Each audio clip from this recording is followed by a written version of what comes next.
Bonjour à tous et à toutes, j'espère que vous vous portez bien et que vous passez un bon week-end. Cette vidéo que vous allez voir, elle était censée sortir la semaine dernière car pour ceux et celles qui le savent, la nouvelle saison de Severance, qui est donc la saison 2, est actuellement disponible sur la plateforme Apple TV+.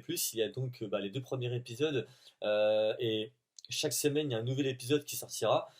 Et le truc, c'est que je devais donc vous faire un retour sur individuel sur ces deux épisodes.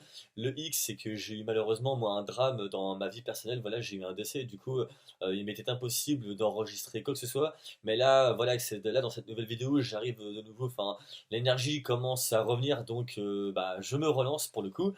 Mais avant de vous donner mon retour voilà, sur ces deux épisodes, je souhaitais porter hommage à deux grands cinéastes qui malheureusement nous ont quittés cette semaine ainsi que la semaine dernière. David Lynch. David Lynch qui était pour moi un de mes autant réalisateurs préférés qu'un des pour moi plus grands cinéastes que les cinémas aient connu. C'était à la fois un réalisateur, scénariste, producteur, designer, compositeur, et il m'a marqué au travers de nombreuses œuvres. Je pense pour commencer à la magnifique série Twin Peaks avec sa musique de générique qui est faite aux petits oignons que j'écoute très régulièrement. Je pense également à Mulholland Drive, voilà, qui est réputé pour avoir un scénario très labyrinthique et donc par conséquent qui redemande à chaque séquence toujours plusieurs visionnages. Et c'est justement ce qui faisait la patte justement magique de David Lynch, c'est-à-dire que dans chacun de ses films, et ça beaucoup de gens n'accrochent pas, ce que je peux tout à fait comprendre, mais souvent c'est ce qui faisait justement la pureté de ses œuvres, c'est-à-dire que chaque séquence, eh bien voilà, tu les décodes, tu les revois, parce qu'en fait, tu te rends compte qu'il a fait ci, puis qu'il y a ça. Et à la fin, tu te dis, ah ouais, j'ai été berné, ou voilà, c'était pour moi vraiment toute la magie, par exemple, de Mulholland Drive. Mais je pense aussi à deux autres films qui m'ont marqué et qui ont été Elephant Man et qui a été récemment restauré en version 4K que je vous invite à voir. Et pour terminer, le film de science-fiction Dune. Et même moi qui, non pas que je sois pas fan, mais je suis extrêmement sélectif sur les films de science-fiction, et bien voilà, l'adaptation voilà, du bouquin Dune en film, j'avais beaucoup aimé. Et donc voilà, je souhaitais lui porter un hommage. Voilà, merci à toi David Lynch pour tout ce que tu m'as apporté et repose en paix. Je vais à présent porter un hommage cette fois-ci à un second du coup réalisateur qui lui pour le coup était un réalisateur français et qui est voilà Bertrand Blier. Voilà, il est donc parti cette semaine. Et il m'a marqué au travers de trois films. Le premier qui était Les Valseuses, le deuxième qui était Buffet froid, et le troisième qui était Tenue de soirée. Voilà, donc Les Valseuses, je pense que tout le monde connaît, dû à son côté sulfureux. C'est un film qui aujourd'hui ne ressortirait pas, ce qui est très dommage, mais bon, que voulez-vous. Après, ça, c'est des questions de politique, etc. Mais bon, voilà, moi je trouve ça vraiment très dommage. Après, pour Bertrand Blier, comparé à David Lynch, je le connais un petit peu moins, mais des quelques interviews que j'avais pu voir, c'était quand même une sacrée personnalité. Il n'avait pas la langue dans sa poche, il avait un humour noir ben à lui, mais en tout cas, voilà, c'était quand même une belle personnalité, voilà, qui respectait profondément la culture française. Et donc, eh bien voilà, Bertrand Blier, hommage à toi et également repose toi aussi en paix. À présent, je vais vous donner mon retour sur les deux premiers épisodes de la saison 2 de Sévrance. Dans un premier temps, je vais quand même vous donner le pitch, mais évidemment sans spoiler.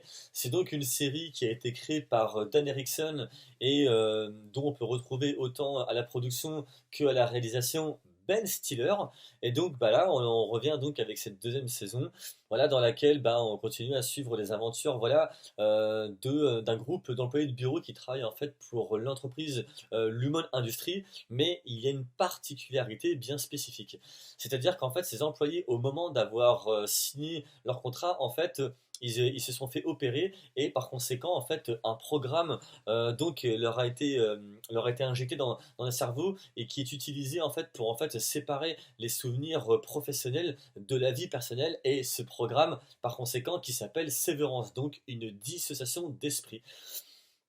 Et donc, eh bien dedans, donc on suivait donc la vie de ces employés de bureau qui en fait travaillaient mais sans jamais pour autant comprendre en fait la véritable nature de leur tâche jusqu'à que une nouvelle employée recrutée commence à remettre en question tout le système. Et là, c'est là où justement la direction et ainsi de suite, ils sont pas trop en accord avec ça parce que elle se pose des questions, elle en vient même à se faire une tentative de suicide pour vous dire. Et donc voilà, il commençait donc à y avoir un remue-ménage. Et bon, je vais essayer de spoiler le moins possible, mais sur la fin de première saison, l'un des employés avait activé en fait un protocole. Et donc là, pour le coup, ça y est, on commençait enfin à voir bien le côté sombre de cette entreprise et par conséquent le poteau rose. Et ça s'est terminé sur sur un twist absolument incroyable, un suspense, mais vraiment, mais alors au plus haut niveau. Et donc, voilà, donc ça c'était il y a 3 ans, il y a donc de cela par conséquent 3 ans en arrière. Et moi, je vous avoue que honnêtement, quand je voyais cette fin de première saison, je m'étais dit, combien de temps est-ce qu'on va attendre? Parce que quand tu termines comme ça, une fin de saison qui se finit comme ça, tu te dis quand même, est-ce que tu vas arriver à tenir? Est-ce que tu vas pas perdre goût en fait de par rapport à ça? Et en fait, non, pas du tout, parce que là, cette série a la particularité, d'être à mes yeux.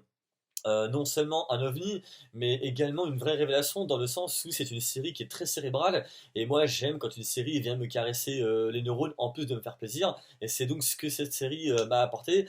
Et là, avec cette nouvelle saison, eh bien, les 2 premiers épisodes nous remettent dans le bain. C'est un plaisir de retrouver ces employés que de retrouver aussi l'humaine industrie, mais également de commencer, au fur et à mesure, les choses se mettent en place, certaines choses ont été révélées et j'ai été assez surpris. Et donc, écoutez, extrêmement pressé du coup de voir l'épisode 3. Vous, dites-moi en commentaire ce que vous avez pensé de cette première saison. Si vous ne l'avez pas encore vu, eh bien, je vous encourage à la regarder. Je pense que vous allez déguster cela comme il se doit. Si, comme moi, vous avez à votre tour regardé les 2 premiers épisodes de la saison 2, mais la même punition que pour la saison 1, dites-moi également en commentaire ce que vous en avez pensé. Je vais tenter quelque chose, mais je ne vous garantis rien. Mais je pensais peut-être à faire une petite vidéo quotidienne où est-ce qu'on pourrait se retrouver pour chaque épisode.